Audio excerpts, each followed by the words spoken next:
You're here. Good.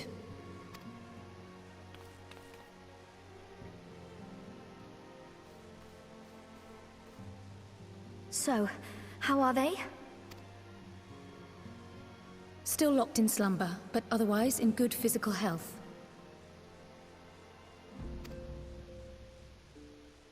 For the present, at least.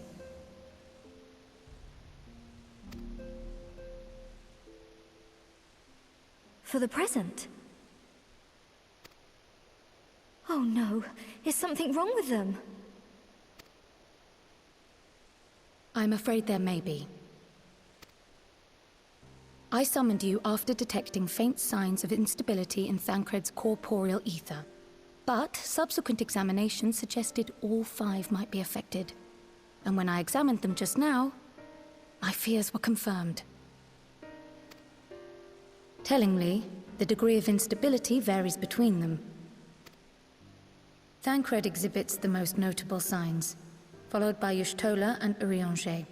The twins' ether, meanwhile, remains relatively stable, but there is a change there too if one knows to look for it. Hold on. Isn't that the order they were called away in? Indeed. Which leads me to believe the instability will only increase with time. Though I can but speculate, I fear this may be a symptom of a weakening link between body and soul. By the gods! What happens if the link is broken? I cannot say for certain. This is all unknown territory to us. Yet whatever happens, it cannot be good.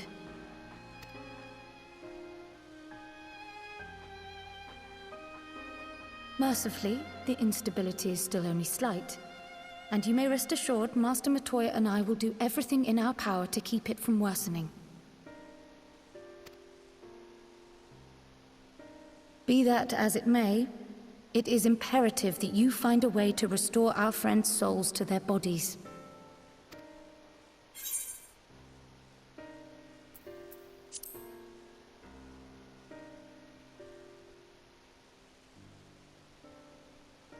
Thank you. But where's she even supposed to start? We had the greatest minds in the realm hunting high and low for an answer, and they ran out of places to look.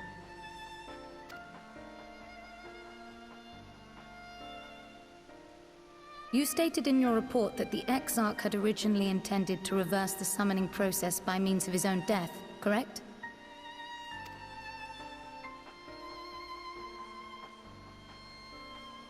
Raha always was a reckless young fool, ready to die for the first righteous cause that came along. His plan might well have worked, but I for one am glad he never had the opportunity to see it through. Even if it does mean our friends must remain stranded a while longer. There is another way, I am sure of it. And the key lies with him, with the Exarch. Pray return to the First and apprise him and the others of the situation. We, meanwhile, will do what we can from here. And, if the fates are kind, we will have good news to share upon your return.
Pray excuse my late arrival.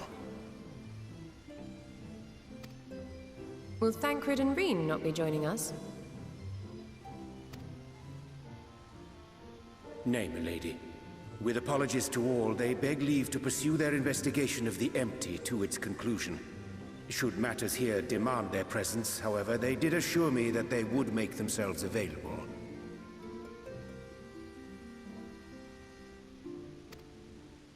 Yes, of course. Then let us proceed.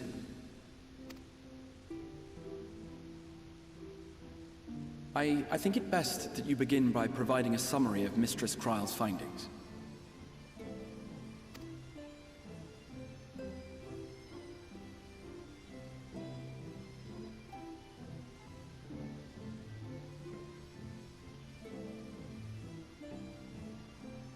I suppose it was only to be expected that some change would occur. Yet our souls seem unaffected, to my eye at least. How long they will remain so is another question. Kryle is right. It is imperative we find a way to return to the source. Perhaps an explanation of the method by which I brought you here will yield some inspiration. Ere I begin, it must be noted that I am by no means a gifted mage. In order to employ powerful magics, I must rely upon the Crystal Tower and its boundless reservoirs of energy. The magic that summoned you was no exception. 'Tis a singular spell, adapted through painstaking effort from the technique that transported me to the First. To use an analogy, it works by cutting a hole in the fabric of reality. A hole tailored to the object of summoning, through which it and it alone may pass unscathed. Though I succeeded in creating said hole, I failed to latch onto my intended target.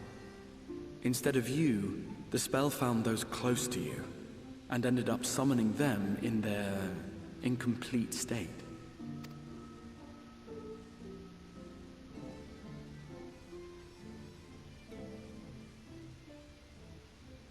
I would not soon throw my life away, not after the lengths you and yours went to save it. And so long as I breathe, I will spare no effort to see you safely home.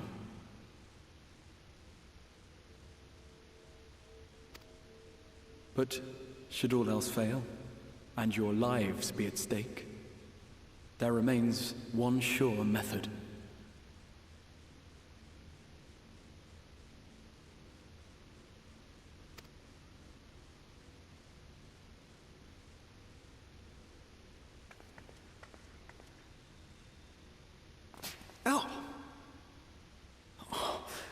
What was that for? How can you even entertain such thoughts? You owe your life to the Warrior of Light, and you don't get to die unless she says so. Your followers await your divine judgment. What did you just...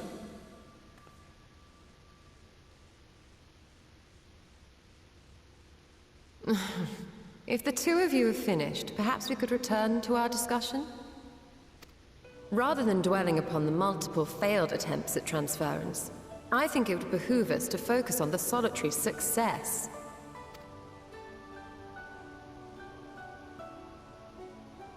I would draw your attention to the fact that our friend can travel between worlds possessed not only of her body and soul, but her personal effects besides. This is no different from the teleportation magics to which we are all accustomed. Magics that allow for the transportation of those inanimate objects one considers to be an extension of oneself. Are you suggesting that simply by considering us her possessions, she could carry our souls back to the source upon her person? Well, it would be nice if things were that simple for a change. But vague notions of ownership seem a rather tenuous thing to stake our lives on. So much as a moment of doubt on her part, and we'd be left floating in the rift. Milady hath the right of it. The requisite fixity of belief would be too much to ask even of our friend. Yet were we to immure our souls within an object in her possession, Mayhap then our safe passage could be assured.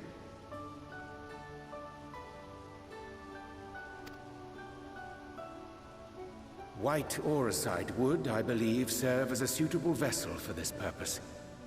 It was conceived to imprison the massy soul of an Ascian, and should house one of ours with relative ease. We would need only to ensure our soul's safe preservation inside the stone, and identify a means by which they might be transferred back onto our vacant bodies. Soul preservation and transference. I believe I know of someone who may be able to assist us. On the far shore of the source, there stands a great palace built by the elves. It was forsaken in the wake of the flood, but a certain Numo chose to make their home there soon after. Though they have long lived as a recluse, they once occupied a place of honor in Verbert's royal court, and it is said that none in all of Norvrant is more knowledgeable than they on matters of the soul. Well, I've no objection to seeking a helping hand, but if they've gone to such lengths to hide themselves away from the world, what makes you think they'd be willing to lend us one? A worthy question. Years ago, I myself tried, and failed, to solicit their cooperation in the battle against the Sin-Eaters. No sooner had I begun to make my plea, than they unleashed a swarm of their familiars upon me. Unlike me, however, you have curried favor with the Fae folk. By that merit alone, I am hopeful that they would grant you an audience. They may still be inclined to turn you away, of course, but if their knowledge might feasibly facilitate your return home, we have to try.